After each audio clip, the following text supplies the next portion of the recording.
Guten Morgen, ich wünsche dir einen gesegneten schönen Tag. Ons Bibelvers van is in Johannes 4, vers 24.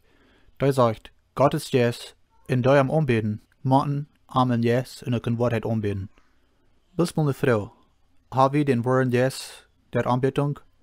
Ist Christus wirklich das Zentrum von unserem Gebetsleben? Ihr kann wie, dort wollen wir beten dann, dort wir zu Gott reden dann. Am Unterbeten, braucht dort ein kleines Kind, ihr furcht, thuis al geleerd wordt, ganz von klein. Dat kind dat so Gott kennenlernen durch kleine Dinge. Zum Beispiel morgen andachten, wann die Möglichkeit da ist, und Leute am Abend in Gebet danach, einfache Dankgebete für Multiden, in ein deutliches Verständnis miteinander kann die Ehrfurcht Kind bringen. So wir sollen unsere Kinder von klein an mit den kleinsten Dingen möglich in ehrfurchtes Leben verbilden.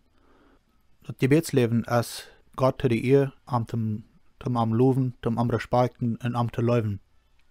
Da sind viele Dinge, wo wir Sinn würden können tun, wo wir fertig nicht tun, und dann haben wir fertig Sinn nach dem Reis die Vergebnisse, dass wir dadurch nicht können, zum Beispiel nur die Kirchwanken, zum in Gemeindeleben haben, zum Gottesdienst haben, zum Zeit nehmen, still zu holen, und in der stille Zeit in Anbetung zu haben.